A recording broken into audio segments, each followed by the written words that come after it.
Bismillahirrahmanirrahim. Donc, dans cet enregistrement, je vais vous présenter la pollution de l'air qui fait partie du chapitre concernant les pollutions issues de la consommation des produits énergétiques et de l'utilisation des matières organiques et inorganiques.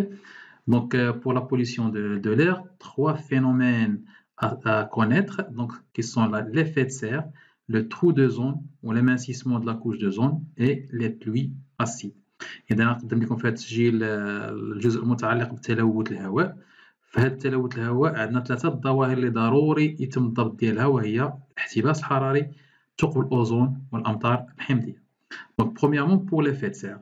L'effet de serre est un phénomène naturel.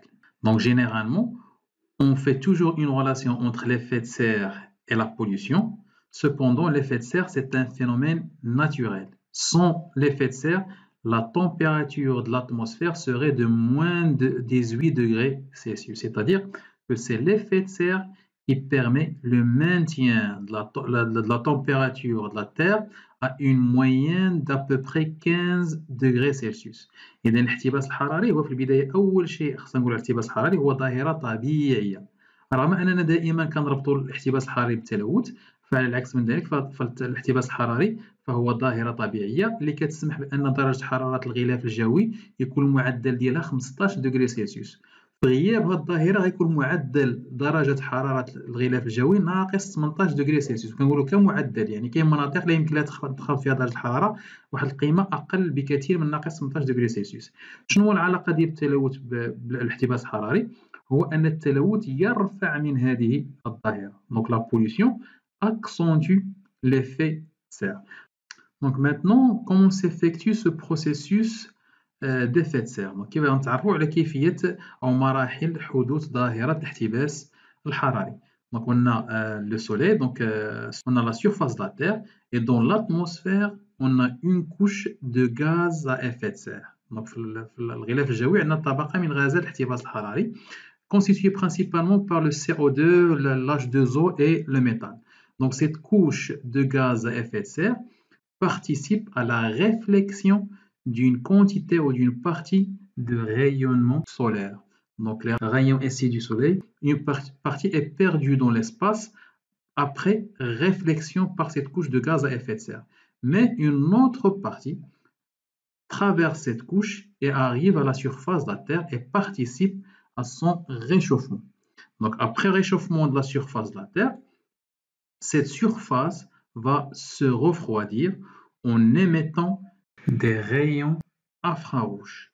Donc le refroidissement de la surface de la Terre s'effectue par l'émission des rayons infrarouges.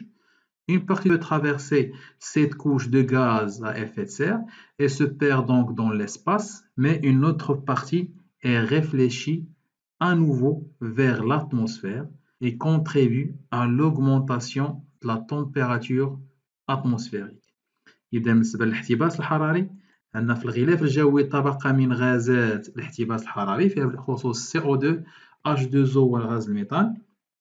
هذه الطبقة كتساهم في عكس كمية من أشعة الشمس اللي كتضيع في الفضاء، ولكن كمية أخرى كتخترق هذه الطبقة وكتوصل إلى سطح الأرض. هذه الأشعة ديال الشمس كتساهم في تسخين سطح الأرض، ولكن عند تبريد هذا السطح التبريد يتم بفقدان أشعة تحت حمراء. دونك هذا هو الشكل ديال الحرارة. دونك هذه الأشعة ديال تحت الحمراء جزء منها كيضيع في الفضاء، ولكن جزء آخر يتم عكسه من جديد نحو الغلاف الجوي، وهو الذي يساهم في ارتفاع درجة الحرارة. وكما ذكرنا من قبل فهذه الظاهرة هي ظاهرة طبيعية. Donc l'effet de serre est un phénomène naturel qui permet à la Terre de retenir la chaleur solaire dans l'atmosphère et de maintenir une température ambiante de 15 degrés Celsius. Sans l'effet de serre, la température de la Terre serait d'environ moins 18 degrés Celsius. Pour le processus de l'effet de serre, donc on a premièrement la réflexion d'une partie du rayonnement solaire vers l'espace. Une partie de ce rayonnement est absorbée par la surface de la Terre et sert à la réchauffer. La surface de la Terre se refroidit en émettant des rayons infrarouges. Une partie des rayons infrarouges est perdue dans l'atmosphère. Une partie est réfléchie vers l'atmosphère et intervient dans l'augmentation de la température. Maintenant, en ce qui concerne la relation de l'effet de serre avec la pollution. Donc, la pollution, surtout la pollution de l'air par les gaz à effet de serre, CO2, CH4, NO2, CFC et d'autres, issue bien sûr de la combustion de l'énergie fossile, donc le pétrole, gaz naturel et charbon. Donc, ces gaz vont accentuer ce phénomène, ce qui entraîne une augmentation de la température de la Terre, ou bien sûr la moyenne de la température de la Terre. Jusqu'ici, donc, il y a une augmentation d'à peu près 1 degré Celsius. Donc, si on suit la variation de la concentration de CO2 dans l'air au cours des années, donc on observe une augmentation de cette concentration qui dépasse les 0,03% ou 0,3 par 1000, qui est la concentration normale de CO2 dans l'atmosphère. Cette augmentation de CO2 est accompagnée par une augmentation de la moyenne, la variation moyenne de la température annuelle qui dépasse ou qui atteint 1 degré Celsius. إذا التلوث كيرفع من ظاهرة الاحتباس الحراري نتيجة تلوث الهواء بغازات الاحتباس الحراري CO2, CH4, NO2, CFC وغازات أخرى. وهذه الغازات هي ناتجة عن احتراق الطاقات الأحفورية الإنرجي فوسيل. الأحفورية يعني جاية من مستحدثات من كائنات حية قديمة اللي تحولت إلى مصادر طاقية كالبترول والفحم الحجري والغاز الطبيعي. وبطبيعة الحال هذا الرفع من هذه الظاهرة يؤدي إلى الزيادة من رفع درجة حرارة الجو. لحد الآن فالمعدل اللي ارتفعت به درجة الحرارة هو 1 دغري سلسيوس. إذا هنا مثل جوج ديال المنحنيات إلا تطلب منكم تحليل هذه المنحنيات. أولا بالنسبة لتركيز CO2 كنلاحظوا ارتفاع ديال تركيز CO2 مع مرور الزمن. بطبيعة الحال كيكون عندنا السنوات. التركيز العادي ديال CO2 في الغلاف الجوي هو 0.03% أو 0.3 في الألف بالنسبة لتركيز CO2. هنا النقطة اللي مهمة هو بالنسبة لتغير درجة الحرارة. إذا بالنسبة لتحليل هذا المنحنى في البداية ما غنتكلموش على أن درجة الحرارة كانت صفر. دائما تنتبهوا لهنايا بالنسبة لبور لاكس دي زيغريك on a la variation de la température moyenne annuelle en degrés Celsius. Donc c'est la variation de la température moyenne, c'est-à-dire cette augmentation, c'est l'augmentation de la température moyenne. On a une augmentation moyenne de 1 degré Celsius par rapport à la température initiale. Donc l'effet de serre entraîne une augmentation de la température moyenne d'1 degré Celsius. إذا هنايا ما غنتكلموش بأن درجة الحرارة كانت صفر وارتفعت ولات 1 دغري سلسيوس. هذا الارتفاع ديال معدل درجة الحرارة. هذا هي المعدل العادي، يعني كان المعدل في البداية كان معدل عادي لدرجة الحرارة. نتيجة مثلا ارتفاع تركيز CO2 ارتفع المعدل ب 1 دغري Celsius. Donc هذيك فقط بالنسبة كملاحظة بالنسبة لهاد المنحنيات. Donc pour les conséquences de l'effet de serre, donc on a premièrement la fonte des glaces polaires et augmentation du niveau des mers. Donc bien sûr à cause de l'augmentation de la température. Donc la fonte des glaces et l'augmentation du niveau de mer va entraîner un risque d'inondation des terres basses. Donc plus des changements climatiques. Et également l'extinction de certains êtres vivants suite au changement des conditions de vie, par exemple l'ours polaire. Donc la surface des glaces, le pôle nord et le pôle sud diminue progressivement à cause de l'effet de serre, ce qui entraîne une diminution de la surface du milieu de vie de l'ours polaire. Par conséquent, il y a un risque d'extinction de cette espèce. Donc الاحتباس الحراري يؤدي إلى ذوبان الجليد ويؤدي إلى ارتفاع مستوى البحار وتهديد بعض المناطق المنخفضة بالفيضانات، كما سيؤدي إلى تغير في المناخ وتهديد بعض الكائنات الحية بالانقراض كالدب القطبي مثلا اللي كيتعرض حاليا لتغير في ظروف العيش نتيجة تقليص مساحة الجليد أو اللي كيمثل ليه بطبيعة الحال هو وسط العيش. Donc c'est tout ce qui concerne donc l'effet de serre. On peut passer maintenant au deuxième phénomène qui est le trou d'ozone ou l'amincissement de la couche d'ozone. Maintenant, en ce qui concerne le trou d'ozone, donc l'ozone est un gaz constitué de 3 atomes d'oxygène, donc c'est le gaz O3. Donc l'atmosphère est constituée d'une couche d'ozone. Cette couche intervient dans la réflexion des rayons ultraviolets issus du soleil.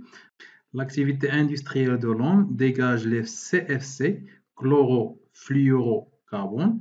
Donc ces gaz réagissent avec la couche d'ozone et entraînent l'amincissement de cette couche, ce qui permet le passage d'une grande quantité des rayons ultraviolets qui sont responsable du cancer de la peau, la diminution de l'immunité et la réduction du phénomène de la photosynthèse. إذا بالنسبة لطبقة الأوزون هناك طبقة من غاز الأوزون، الأوزون هو غاز O3 كيتكون 3 ديال الذرات من الأكسجين. هاد الطبقة من غاز الأوزون اللي كتواجد في الغلاف الجوي كتعكس الأشعة فوق البنفسجية الصادرة من الشمس، لكن الأنشطة الصناعية كتؤدي إلى تحليل غازات تسمى بغازات CFC كتحتوي على الكلور، الفليور والكربون. هاد الغازات كتتفاعل مع الأوزون وكتؤدي إلى ترقق في سمك طبقة الأوزون، مما يسمح بمرور كمية أكبر من الأشعة فوق البنفسجية. هذه الأشعة مسؤولة على سرطان الجلد، تناقص في أو قصور في الجهاز المناعتي، وتراجع في ظاهرة التركيب الضوئي المسؤولة على تحليل الأكسجين في الجو. Donc la couche d'ozone, située à une hauteur de 10 à 15 km du stratosphère, est constituée du gaz d'ozone O3. Cette couche protège la Terre des rayons ultraviolets. Les gaz CFC, chlorofluorocarbures, dégradent la couche d'ozone, ce qui laisse passer les rayons ultraviolets vers l'atmosphère. Les rayons ultraviolets peuvent entraîner un cancer de la peau, une diminution de l'immunité, des maladies au niveau des yeux, ainsi qu'une réduction de la photosynthèse. Donc on va prendre comme exemple la réaction de l'ozone avec le chlore. Donc si on suit la variation de la concentration de ClO, donc si la concentration de ClO est faible, la concentration d'ozone dans l'atmosphère est très élevée, alors qu'au fur et à mesure de l'augmentation de la concentration de ClO, la concentration d'O2 diminue. Donc pour la réaction entre le chlore et l'ozone, donc le chlore est responsable de la destruction d'ozone. Donc la réaction, c'est Cl plus O3 va donner ClO plus O2. Le problème, c'est que ClO va renouveler le chlore. Donc il y a un renouvellement du chlore par la réaction ClO plus O qui va donner Cl plus O2. Donc le renouvellement du chlore va entraîner la destruction d'autres molécules d'ozone. إذا الملاحظ هو أن عند تفاعل الكلور مع الأوزون كيؤدي إلى تكون ClO بلس زائد O2، يعني كيتم تدمير جزيئة من الأوزون، لكن المشكل هو أن هذا ClO سيؤدي إلى تجديد الكلور من جديد. دونك ClO زائد O، وهنا كيدخلوا غير الأشعة فوق البنفسجية اللي كتواجد في الفضاء، يؤدي إلى تجديد Cl من جديد، وهذا Cl سيتفاعل مع جزيئة أخرى من الأوزون وكتستمر العملية، وبالتالي فجزيئة واحدة من الكلور ستدمر عدة جزيئات من الأوزون، وهذا هو اللي كيفسر تناقص سمك طبقة الأوزون. Maintenant pour l'origine de ces gaz, les gaz à CFC. Donc مصدر غازات CFC, le chlorofluorocarbone. Donc ces gaz sont utilisés comme propulseurs des aérosols. Donc هذا كيستعملوا كغازات في البخاخات. البخاخات هما اللي كيتستعملوا في العطور والمبيدات الحشرية. Donc ces gaz CFC sont utilisés également comme agents de réfrigération، يعني كعناصر للتبريد بطبيعة الحال au niveau des congélateurs et des réfrigérateurs. Donc كيستعملوا كعناصر، كيستعملوا الغازات CFC كعنصر مبرد في الثلاجات والثلاجات. Donc ces gaz sont utilisés également dans les climatisations, donc bien sûr dans les climatiseurs. Donc هاد الغازات كتستعمل أيضا في مكيفات الهواء. donc ثلاثة ديال المجالات اللي كتستعمل فيهم غازات CFC: البخاخات، مجال التبريد، ومكيفات الهواء.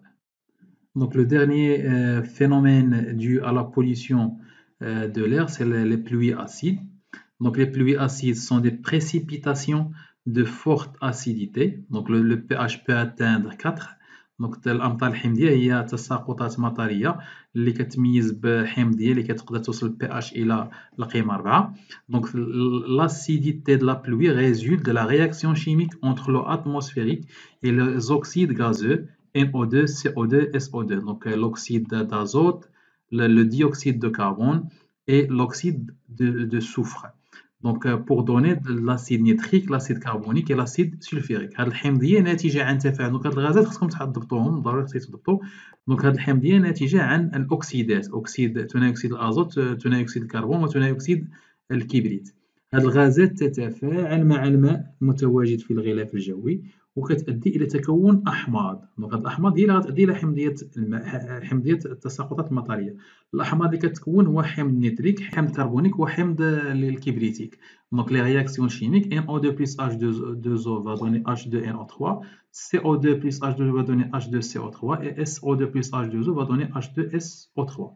Donc les oxydes gazeux peuvent avoir une origine naturelle. Donc هاد الغازات الأكسيدات المسؤولة عن تكون هذه الأحماض يمكن تكون عندها مصدر طبيعي اللي هما لي فولكون et les bactéries du sol qui libèrent NO2 من البراكين وبكتيريات في التربة كتنتج ثاني أكسيد الأزوت.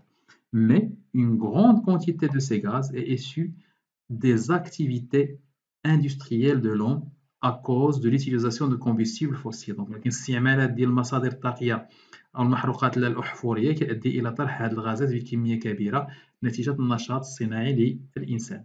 Donc la pluie acide entraîne la pollution du sol et détruit sa faune et sa flore.